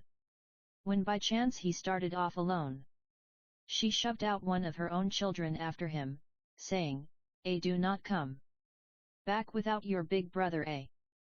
Thus the wild boy with the long, loose hair sits every day on a marshy island hid among the tall reeds. But he is not alone. Always at his feet hops a little toad brother. One day an Indian hunter, wading in the deep waters, spied the boy. He had heard of the baby stolen long ago. This is he, murmured the hunter to himself as he ran to his wigwam. I saw among the tall reeds a black-haired boy at play, shouted he to the people. At once the unhappy father and mother cried out, 'Tis he, our boy, Quickly he led them to the lake. Peeping through the wild rice, he pointed with unsteady finger toward the boy playing all unawares. 'Tis he! 'Tis he!' cried the mother, for she knew him. In silence the hunter stood aside, while the happy father and mother caressed their baby boy grown tall. "Ayah, the camp eater!" From the tall grass came the voice of a crying babe. The huntsmen who were passing nigh heard and halted. The tallest one among them hastened toward the high grass with long, cautious strides. He waded through the growth of green with just ahead. Above it all, suddenly exclaiming "Hunye!" he dropped out of sight. In another instant he held up in both his hands a tiny little baby, wrapped in soft brown buckskins. "Oh ho, a wood child!" cried the men, for they were hunting along the wooded river bottom where this babe was found. While the hunters were questioning whether or no they should carry it home, the wee Indian baby kept up his little howl. His voice is strong," said one. At times it sounds like an old man's voice," whispered a superstitious fellow, who feared some bad spirit hid in the small child to cheat them. By and by, let us take it to our wise chieftain, at length they said, and the moment they started toward the campground the strange wood child ceased to cry. Beside the chieftain's teepee waited the hunters while the tall man entered with the child. How? Nodded the kind-faced chieftain, listening to the queer story. Then rising, he took the infant in his strong arms, gently he laid the black-eyed babe in his daughter's lap. This is to be your little son, said he, smiling. Yes, father, she replied. Pleased with the child, she smoothed the long black hair fringing his round brown face. Tell the people that I give a feast and dance this day for the naming of my daughter's little son, bade the chieftain. In the meanwhile among the men waiting by the entranceway, one said in a low voice, I have heard that bad spirits come as little children into a camp which they mean to destroy. No. Let us not be overcautious. It would be cowardly to leave a baby in the wild wood where prowl the hungry wolves, answered an elderly man. The tall man now came out of the chieftain's teepee. With a word he sent them to their dwellings half running with joy. A feast! A dance for the naming of the chieftain's grandchild, cried he in a loud voice to the village people. What? What? Asked they in great surprise, holding a hand to the ear to catch the words of the crier. There was a momentary silence among the people while they listened to the ringing voice of the man walking in the center ground. Then broke forth a rippling, laughing babble among the cone-shaped teepees. All were glad to hear of the chieftain's grandson. They were happy to attend the feast and dance for its naming. With excited fingers they twisted their hair into glossy braids and painted their cheeks with bright red paint. To and fro hurried the women, handsome in their gala day dress. Men in loose deerskins, with long tinkling metal fringes, strode in small numbers toward the center of the round campground. Here underneath a temporary shadehouse of green leaves they were to dance and feast. The children in deerskins and paints, just like their elders, were jolly little men and women. Beside their eager parents they skipped along toward the green dance house. Here, seated in a large circle, the people were assembled. The proud chieftain rose with the little baby in his arms. The noisy hum of voices was hushed. Not a tinkling of a metal fringe broke the silence. The crier came forward to greet the chieftain, then bent attentively over the small babe, listening to the words of the chieftain. When he paused, the crier spoke aloud to the people. This woodland child is adopted by the chieftain's eldest daughter. His name is Chaski. He wears the title of the eldest son. In honor of Chaski, the chieftain gives this feast and dance. These are the words of him you see holding a baby in his arms. Yes. Yes. Hinu. How? Came from the circle. At once the drummers beat softly and slowly their drum, while the chosen singers hummed together to find the common pitch. The beat of the drum grew louder and faster. The singers burst forth in a lively tune. Then the drum beats subsided and faintly marked the rhythm of the singing.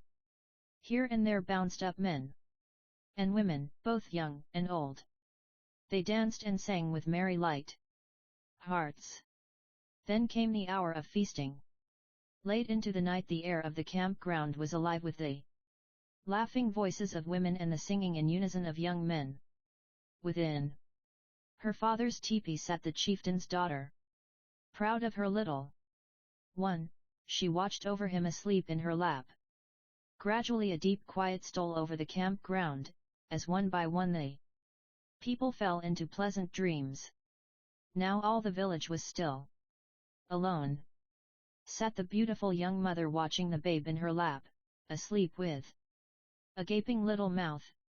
Amid the quiet of the night, her ear heard the far-off hum of many voices. The faint sound of murmuring people was in the air. Upward she glanced at the smoke hole of the wigwam and saw a bright star peeping down upon her. Spirits in the air above, she wondered. Yet there was no sign to tell her of their nearness. The fine, small sound of voices grew larger and nearer. Father! Rise! I hear the coming of some tribe. Hostile or friendly I cannot tell. Rise and see, whispered the young woman. Yes, my daughter, answered the chieftain, springing to his feet. Though asleep, his ear was ever alert. Thus rushing out into the open, he listened for strange sounds. With an eagle eye he scanned the camp ground for some sign. Returning he said, my daughter, I hear nothing and see no sign of evil. Nye. Oh! The sound of many voices comes up from the earth about me, exclaimed the young mother. Bending low over her babe she gave ear to the ground. Horrified was she to find the mysterious sound came out of the open mouth of her sleeping child. Why so unlike other babes, she cried within her heart as she slipped him gently from her lap to the ground. Mother, listen and tell me if this child is an evil spirit come to destroy our camp, she whispered loud. Placing an ear close to the open baby mouth, the chieftain and his wife each in turn heard the voices of a great camp. The singing of men and women, the beating of the drum, the rattling of deer hoofs strung like bells on a string, these were the sounds they heard. We must go away, said the chieftain, leading them into the night. Out in the open he whispered to the frightened young woman, the camp eater has come in the guise of a babe. Had you gone to sleep, he would have jumped out into his own shape and would have devoured our camp. He is a giant with spindling legs. He cannot fight, for he cannot run. He is powerful only in the night with his tricks. We are safe as soon as day breaks. Then moving closer to the woman, he whispered, if he wakes now, he will swallow the whole tribe with one hideous gulp. Come, we must flee with our people. Thus creeping from teepee to teepee a secret alarm signal was given. At midnight the teepees were gone and there was left no sign of the village, save heaps of dead ashes. So quietly had the people folded their wigwams and bundled their tent poles that they slipped away unheard by the sleeping Ayah babe. When the morning sun arose, the babe awoke. Seeing himself deserted, he threw off his baby form in a hot rage. Wearing his own ugly shape, his huge body toppled to and fro, from side to side, on a pair of thin legs far too small for their burden. Though with every move he came dangerously nigh to falling, he followed in the trail of the fleeing people. I shall eat you in the sight of a noonday sun, cried Ayah in his vain rage, when he spied them encamped beyond a river. By some unknown cunning he swam the river and sought his way toward the teepees. Hin! Hin! He grunted and growled, with perspiration beading his brow. He strove to wiggle his slender legs beneath his giant form. Ha! Ha! Laughed all the village people to see Ayah made foolish with anger. Such spindle legs cannot stand to fight by daylight, shouted the brave ones who were terror-struck the night before by the name. Ayah! Warriors with long knives rushed forth and slew the camp eater. Lo! There rose out of the giant a whole Indian tribe, their camp ground, their teepees in a large circle, and the people laughing and dancing. We are glad to be free, said these strange people. Thus Ayah was killed, and no more are the camp grounds in danger of being swallowed up in a single night time. Manston, the rabbit. Manston was an adventurous brave, but very kind-hearted. Stamping a moccasined foot as he drew on his buckskin leggings, he said, grandmother, beware of Iktimai. Do not let him lure you into some cunning trap. I am going to the north country on a long hunt. With these words of caution to the bent old rabbit grandmother with whom he had lived since he was a tiny babe, Manston started off toward the north. He was scarce over the great high hills when he heard the shrieking of a human child. Awan! He ejaculated, pointing his long ears toward the direction of the sound. Awan! That is the work of cruel Double-Face. Shameless coward! He delights in torturing helpless creatures. Muttering indistinct words, Manston ran up the last hill and lo! In the ravine beyond stood the terrible monster with a face in front and one in the back of his head. This brown giant was without clothes save for a wild cat skin about his loins. With a wicked gleaming eye, he watched the little black-haired baby he held in his strong arm. In a laughing voice he hummed an Indian mother's lullaby, Abu, Abu, and at the same time he switched the naked baby with a thorny wild rose bush. Quickly Manston jumped behind a large sage bush on the brow of the hill. He bent his bow and the sinewy string twanged. Now an arrow stuck above the ear of Double-Face. It was a poisoned arrow, and the giant fell dead. Then Manston took the little brown baby and hurried away from the ravine. Soon he came to a teepee from whence loud wailing voices broke. It was the teepee of the stolen baby and the mourners were its heartbroken parents. When gallant Manston returned the child to the eager arms of the mother, there came a sudden terror into the eyes of both the Dakotas. They feared lest it was Double-Face come in a new guise to torture them. The rabbit understood their fear and said, I am Manston, the kind-hearted Manston, the noted huntsman. I am your friend. Do not fear. That night a strange thing happened. While the father and mother slept, Manston took the wee baby. With his feet placed gently yet firmly upon the tiny toes of the little child, he drew upward by each small hand the sleeping child till he was a full-grown man. With a forefinger he traced a slit in the upper lip, and when on the morrow the man and woman awoke, They could not distinguish their own son from Manston, so much alike were the braves. Henceforth we are friends, to help each other, said Manston, shaking a right hand in farewell. The earth is our common ear, to carry from its uttermost extremes one's slightest wish for the other, ho!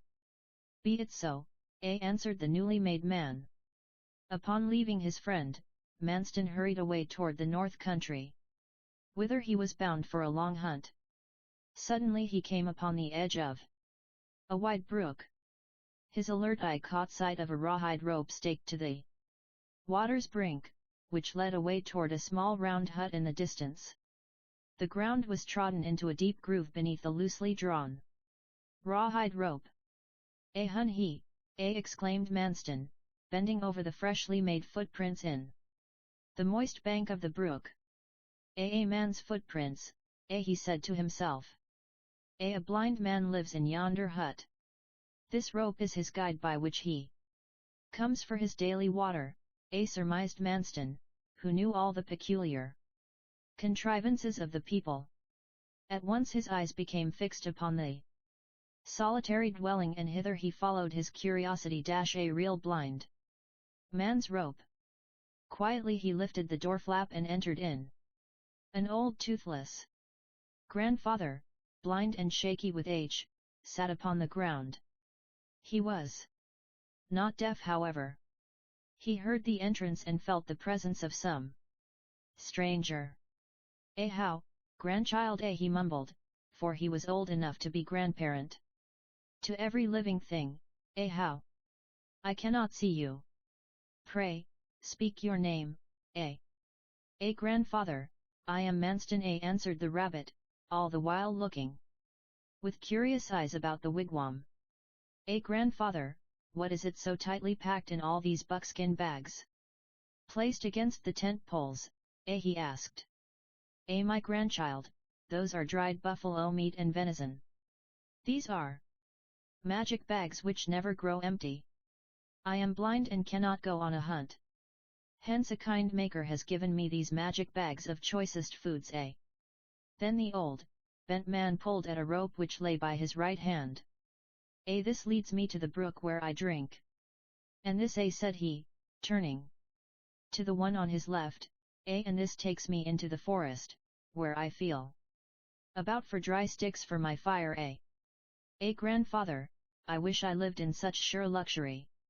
I would lean back against a tent pole, and with crossed feet I would smoke sweet willow bark the rest of my days. Sighed Manston.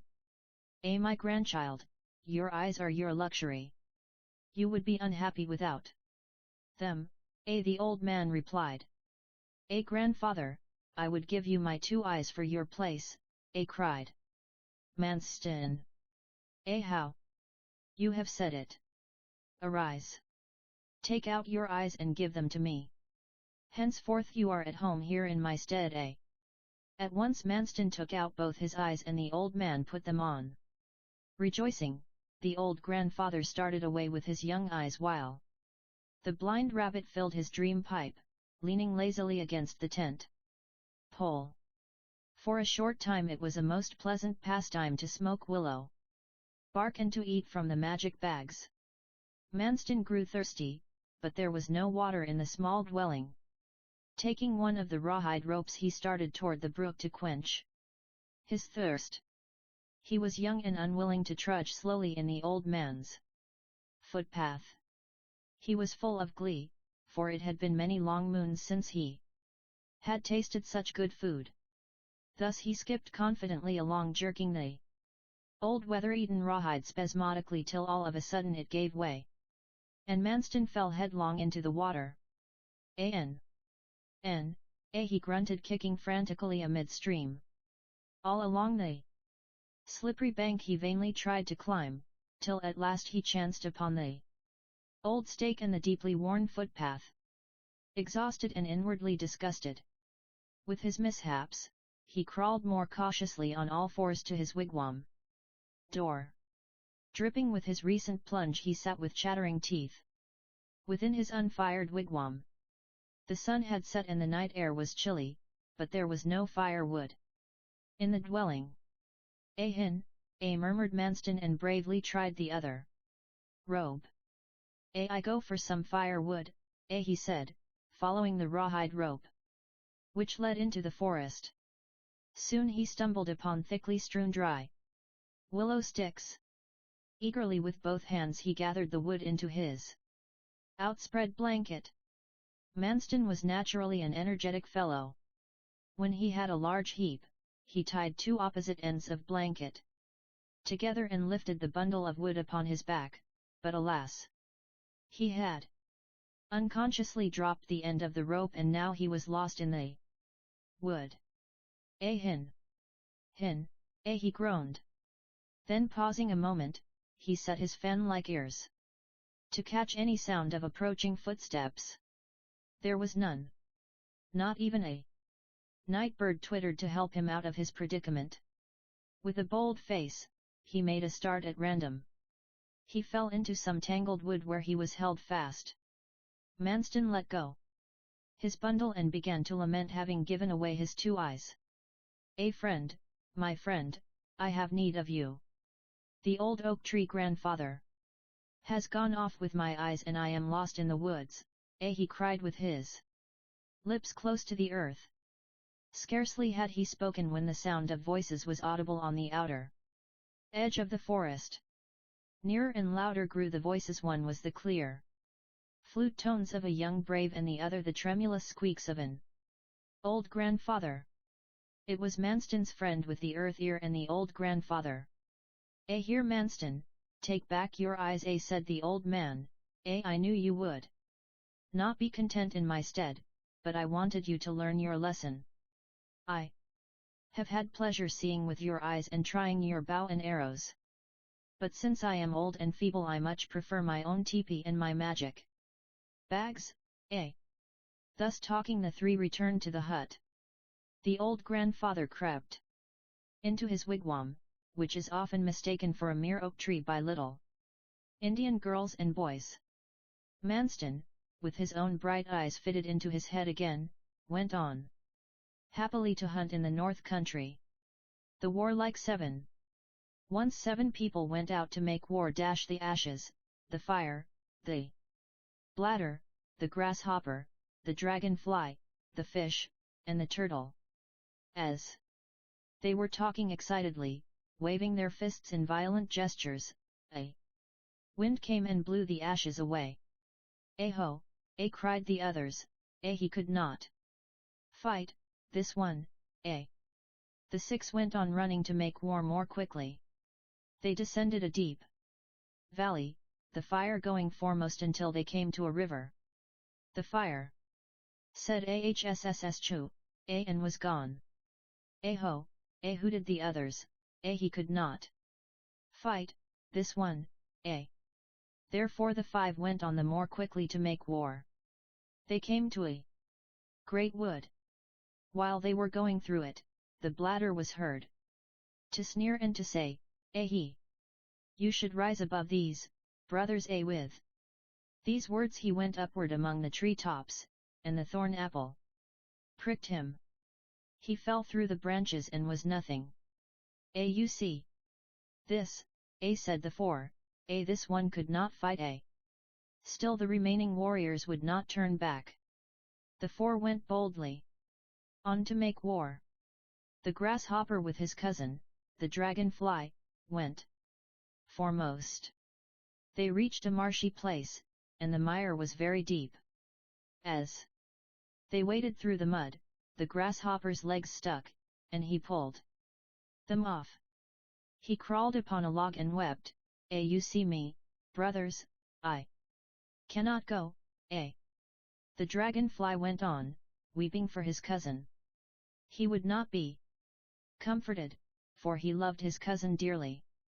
The more he grieved, the louder he cried, till his body shook with great violence. He blew his red swollen nose with a loud noise so that his head came off his slender neck, and he was fallen upon the grass. You see how it is, said the fish, lashing his tail impatiently. These people were not warriors, Come, he said, let us go on to make war. Thus the fish and the turtle came to a large campground. Ho! Exclaimed the people of this round village of teepees, who are these little ones? What do they seek? Neither of the warriors carried weapons with them, and their unimposing stature misled the curious people. The fish was spokesman. With a peculiar omission of syllables, he said, Shu, hi pi, wan. What? What? Clamored eager voices of men and women. Again the fish said, Shu, hi pi, everywhere stood young and old with a palm to an ear. Still no one guessed what the fish had mumbled. From the bewildered crowd witty old Iktimai came forward. Listen, he shouted, rubbing his mischievous palms together, for where there was any trouble brewing, he was always in the midst of it. This little strange man says, Ziwia unhipai. We come to make war, Yun, resented the people, suddenly stricken glum. Let us kill thee. Silly pair. They can do nothing. They do not know the meaning of the phrase. Let us build a fire and boil them both, if you put us on to boil, said the fish, there will be trouble, ho ho, laughed the village folk. We shall see, And so they made a fire. I have never been so angered, said the fish. The turtle in a whispered reply said, we shall die, When a pair of strong hands lifted the fish over the sputtering water. He put his mouth downward. Awhssh, he said. He blew the water all over the people, so that many were burned and could not see. Screaming with pain, they ran away. Oh, what shall we do with these dreadful ones, they said. Others exclaimed, let us carry them to the lake of muddy water and drown them, Instantly they ran with them. They threw the fish and the turtle into the lake. Toward the center of the large lake the turtle dived. There. He peeped up out of the water and, waving a hand at the crowd, sang out. This is where I live, The fish swam hither and thither with such frolicsome darts that his back fin made the water fly. Han, hooped the fish, this is where I live, oh, what have we done, said the frightened people, this will be our undoing, Then a wise chief said, Aya, the eater, shall come and swallow the lake, So one went running. He brought Aya, the eater, and Aya drank all day at the lake till his belly was like the earth. Then the fish and the turtle dived into the mud, and Aya said, they are not in me. Hearing this the people cried greatly. Iktimai waiting in the lake had been swallowed like a gnat in the water. Within the great Aya he was looking skyward.